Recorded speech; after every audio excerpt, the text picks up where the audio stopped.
김예수님, 오늘은 대림제 3주간 목요일입니다. 복음 묵상 함께 하도록 하시겠습니다. 성부와 성자와 성령의 이름으로 아멘. 오늘 복음 말씀은 세례자 요한에 대한 계속 해오던 이렇게 뭐 시리즈로 해오는 것처럼 아무튼 계속 세례자 요한에 대해서 말씀을 드렸죠. 근데 오늘이 이제 마지막인 거죠. 이렇게 세례자 요한이 중요한 이유는 세례자 요한을 거치지 않고서는 예수님께 올 수가 없기 때문에 그런 거죠. 그래서 오늘은 또 마지막으로 세례자 요한을 정리하는 마음으로 우리는 세례자 요한부터 먼저 찾아야 되는데 그 세례자 요한을 찾았는지 또 예수님께서 마지막으로 무엇이라 복음 말씀에 하시는지 한번 먼저 읽어보도록 하겠습니다. 루카가 전한 거룩한 복음입니다. 요한의 심부름꾼들이 돌아오자 예수님께서 요한을 두고 군중에게 말씀하기 시작하셨다. 너희는 무엇을 구경하러 광야에 나갔느냐? 바람에 흔들리는 갈대냐? 아니라면 무엇을 보러 나갔느냐? 고운 옷을 입은 사람이냐? 화려한 옷을 입고 호화롭게 사는 자들은 왕궁에 있다. 아니라면 무엇을 보러 나갔더냐? 예언자냐? 그렇다. 내가 너희에게 말한다. 예언자보다 더 중요한 인물이다. 그는 성경에 이렇게 기록되어 있는 사람이다. 보라, 내 앞에 나의 사자를 보낸다. 그가 내 앞에서 너의 길을 닦아 놓으리라. 내가 너희에게 말한다. 여자에게서 태어난 이들 가운데 요한보다 큰 인물은 없다. 그러나 하느님의 나라에서는 가장 작은 이라도 그보다 더 크다. 그리스도님, 주님의 말씀입니다. 그리스도님 찬미합니다. 말도 헷갈리네요. 그러니까 여자의 몸에서 태어난 사람 중에 이제 제일 크지만 하느님 나라에서는 제일 작은 이보다 작다라고 하는 거는 전에도 말씀드렸지만 약간 하느님 나라와 인간 사이의 어떤 경계, 그러니까 이어주는 역할을 세례자 요한이 한다라고 하는 거죠. 행복적인 차원 면에서 세례자 요한이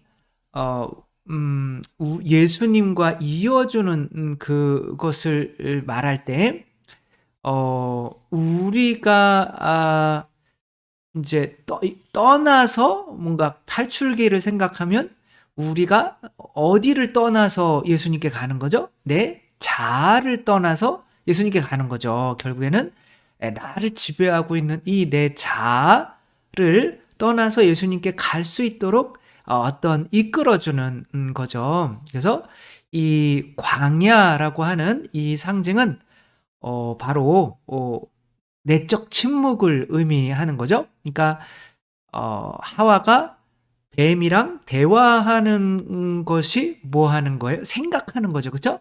그러니까 하와가 뱀이랑 대화하는 것을 좀 끊어 줘서 야! 그래 가지고 막 대화하고 있다가 아이 깜짝이야. 그리고 이제 뒤돌아 보았더니 어머, 하느님이 계시네. 그러면 자아와의 대화가 끊어지는 거죠.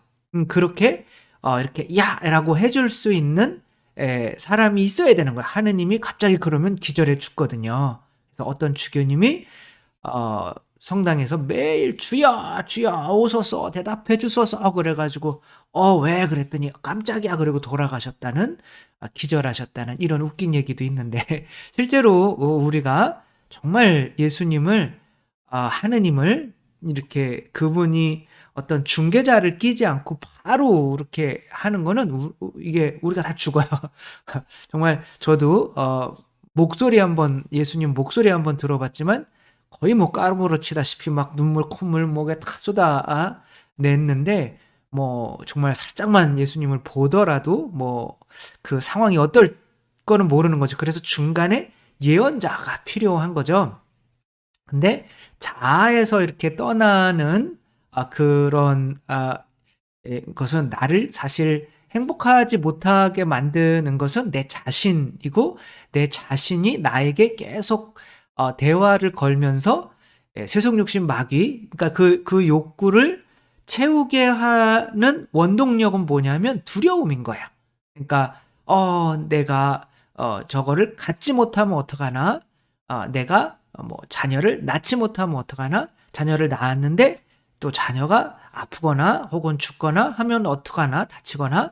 아무튼 뭐 이런 두려움을 자꾸 내가 내 안에서 자아가 나와의 대화를 통해서 그런 두려움을 주기 때문에 그거로부터 떨어지게 만드는 누군가가 있어야 되는 거예요. 근데 그것을 끊지 못하는 어떤 그런 한 김상훈 인가요? 그 TV 어떤 그 진행도 하시고 그분의 책 중에 실제 사례로 전에도 말씀드렸지만 이런 일이 있었죠. 그쵸? 아기를 낳고 갑자기 아기를 빼앗길 것 같은, 누가 훔쳐갈 것 같은 두려움이 드는 거예요. 그러니까 이제 요런 것들은 어렸을 때 부모님이 잘 어떻게 보면 지켜주지를 못했기 때문에 그런 두려움이 이제 계속 반복되는 거죠. 그러니까 아무튼 그런 두려움이 그냥 나한테 저절로 나오는 게 아니라 내 자아가 자꾸 나를 통해서, 그러니까 생각을 끊어버리면 그런 두려움이 안 생기는데 생각을 끊는 법을 모르는 거죠. 광야로 나아가야 끊어지는 건데 그 광야까지 이끌어 줄 사람이 없었던 거예요. 그래서 남편이 아파트에다가 열쇠 열쇠 열고 들어오는 것도 바꿔주고 몇 개로 그냥 잠금 장치를 하고 이제 아파트도 높은데 이제 너무 이제 불안해하니까 이제 뭐예요, 유리창에 철망도 이렇게 막 치고, 이렇게 제가 손만 올리면 얼굴이 하얘지잖아요. 이렇게 하면 또 겸손해지면 얼굴이 좀 붉어지고 그래요. 아무튼 그러고 있는데 도저히 안 되겠는, 너무 불안한 거예요. 그러니까 생각을 끊을 줄 모르면, 자아로부터 벗어날 줄 모르면 지옥인 거야, 지옥. 예.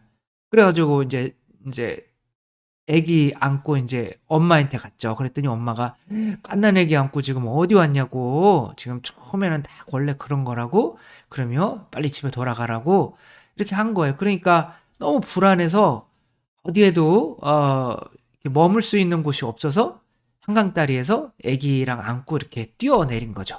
근데 애기는 죽고 다행히 인제 그 자매는 다행이겠죠. 그렇죠? 그래도 구조를 받았는데, 근데 평생 어떻게 살겠어요. 자이기 때문에. 애기가 이제 그렇게 죽었으니까 평생 죄책감으로 살아야 되잖아요. 그죠? 그 이후라도 인제 하느님은 알아서 또 용서해 준다는 것 때문에 고해성사를 보면 마음이 편안하게지겠지만, 그렇게 문제가 뭐냐면 어 그러니까 항구가 없는 배가 있잖아요. 그쵸? 이거 한 영화인데 그냥 3 명이 실제 이야기죠. 아 그 전쟁 때 인제 비행기가 이 사람 운전자가 잠깐 졸아 가지고 이게 지나친 거예요. 그래서 기름도 없고 그래 가지고 그냥 바다에 떨어져 버린 거예요. 그래서 이 3 명이 정말 며칠 동안 막 오줌 먹고 물고기 막 상어 잡고 막 이렇게 요 배 위에서 그러면서 생존했던 실화의 이야기인 거죠.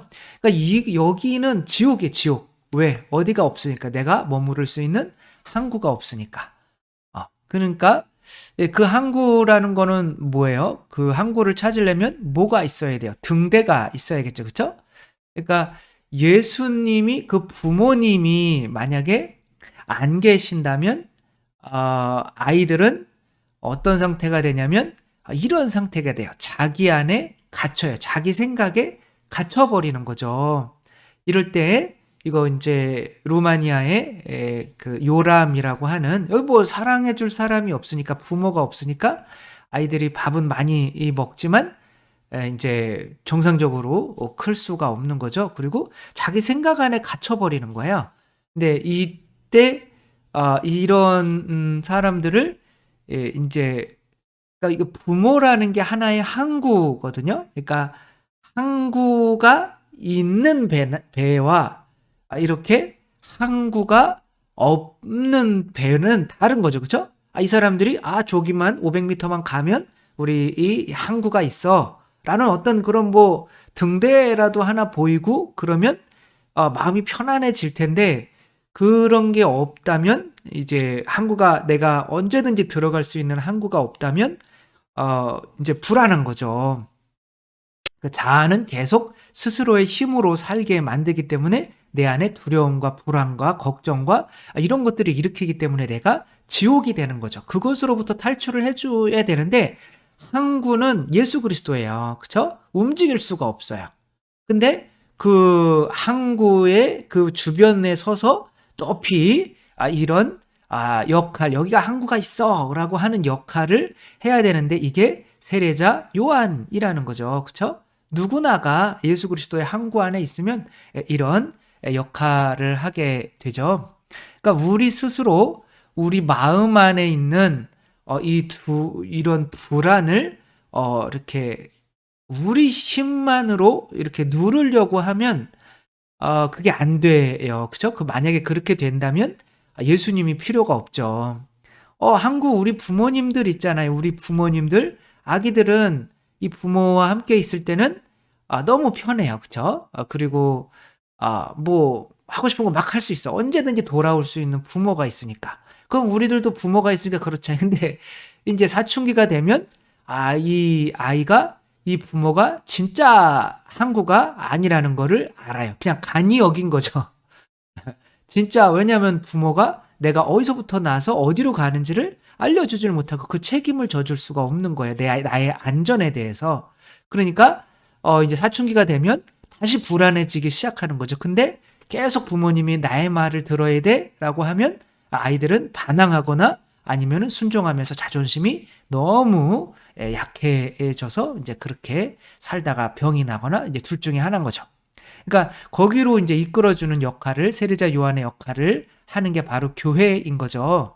근데 그걸 인간이 하려면 내 안에 있는 그 소리를 그 불안의 소리를 내 스스로 그것을 없애려고 하면 어떻게 되냐면 그 총을 내가 맞아요. 그러니까 이거 이제 레이첼 카슨이라고 하는 분이 한 50년 전에 이상하게 봄인데 새소리가 안 들리는 거예요.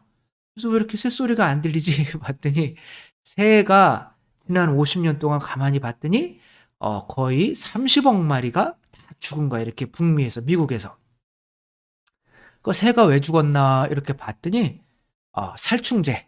그때는 살충제가 그냥 뭐 인간에게 그렇게 해롭지 않은 줄 알고 그냥 곤충만 죽이는 줄 알고 살충제를 썼더니 이제 뭐 살충제를 쓰니까 곤충이 줄어드니까 또 먹을 게 없어지니까 이제 새들도 줄어들고 또 그 살충제를 또 뭐가 먹을 거 아니에요. 그쵸? 플랑크톤이 먹고 또 누가 먹고 해가지고 뭐 생선이나 뭐 이런 것들이 내가 먹을 때 그 살충제가 내 안에 쌓여서 암이 발생하고 이런 사실들을 이렇게 쓴 거예요. 그래서 이 뭐 굉장히 환경의 어떤 20세기의 혁신적인 그래서 이 책 때문에 어떤 처음에 발견했던 그 살충제는 국회에서 쓰지 못하게 하는 이제 그런 일까지 했던 거죠.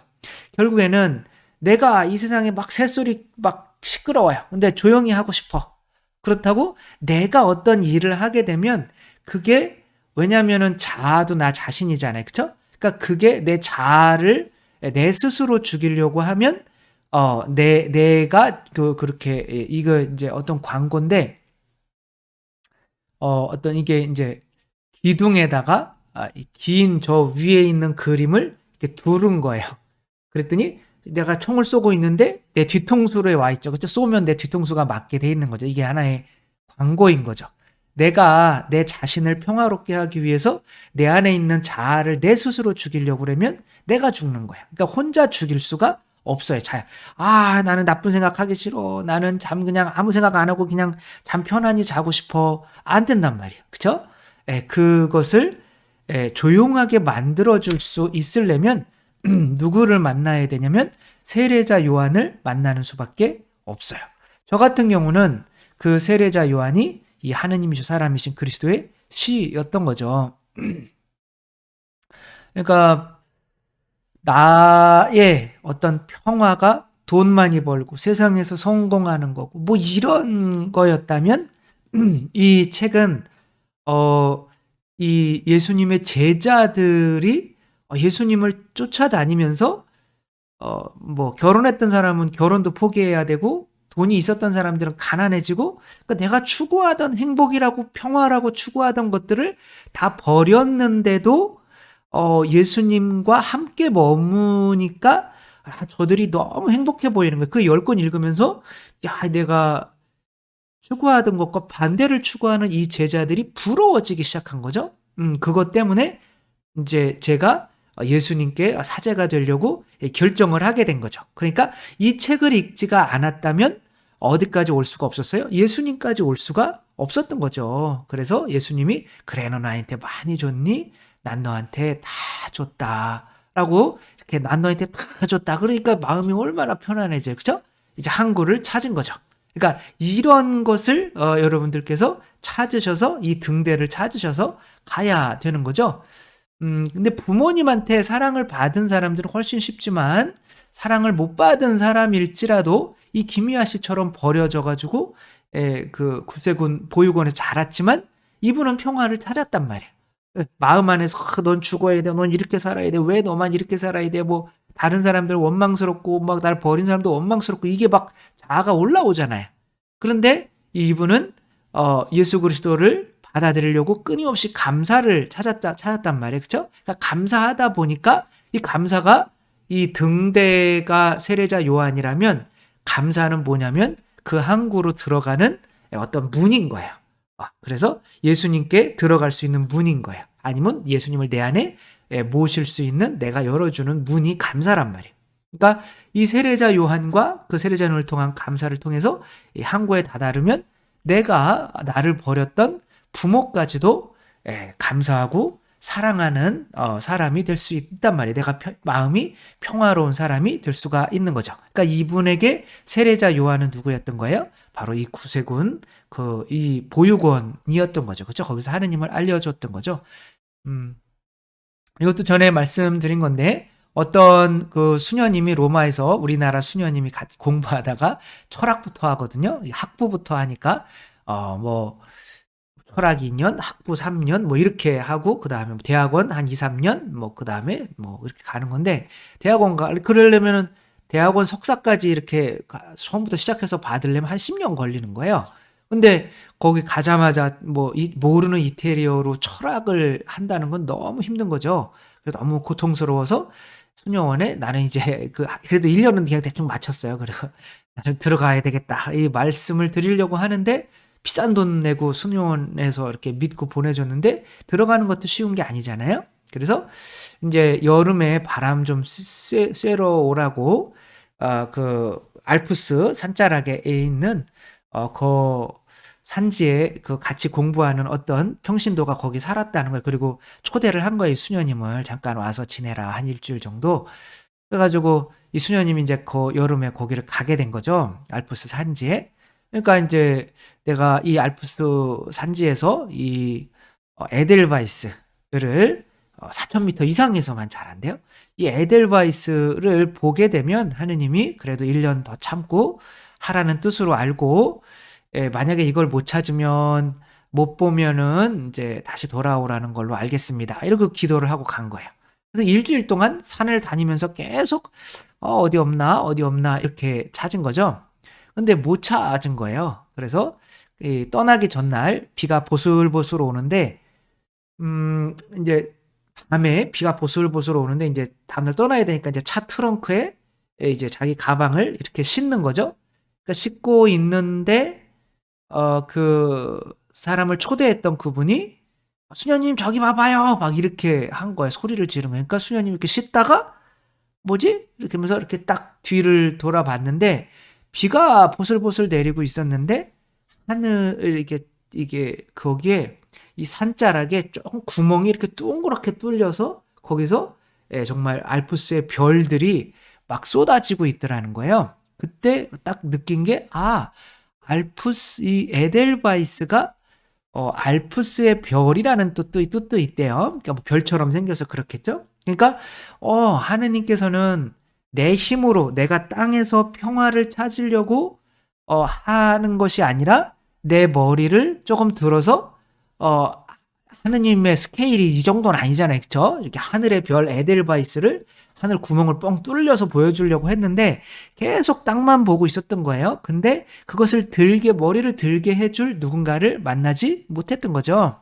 근데 이분은 그 친구가 이제 위를 좀 보세요. 라고 하는 그 역할을 해주는 누굴 만난 거예요? 세례자 요한을 만났기 때문에 그 수녀님은 이제 하느님이 더 공부하라나 보다 그래가지고 계속 공부를 해서 석사까지 마치고 들어온 걸로 알고 있는데 아무튼 그렇게 우리들에게는 세례자 요한이 절실하게 필요하다. 그리고 세례자 요한은 우리의 불안으로부터 우리를 평화롭게 해줄 수 있는 항구인 예수 그리스도 까지 인도해주는 어떤 역할을 하는 인물이다. 그래서 예언자보다도 더 중요한 인물이고 지금은 교회가 그 역할을 하는 거고 하느님께서는 누구나가 어떤 무언가를 통해서 당신 품에 안길 수 있도록 인도하고 있다. 그래서 우리는 세례자 요한을 반드시 그 등대를 찾아서 뭐 계속 이끌어 주시는 거죠. 하느님께서. 그렇죠? 그 등대가 무엇인지 찾아서 반드시 예수님을 만나셔서 정말 어떤 부모님 품에 안겨 있는 어린아이처럼 평화 안에서 살아가실 수 있는 여러분 모두가 되셨으면 좋겠습니다. 주님께서 여러분과 함께 전능하신 천주 성부와 성자와 성령께서는 여기 모인 모든 이에게 축복을 내리시어 길이 머물게 하소서. 주님과 함께 가서 복음을 전합시다. 하느님 감사합니다. 성부와 성자와 성령의 이름으로 아멘. 감사합니다. 사랑합니다.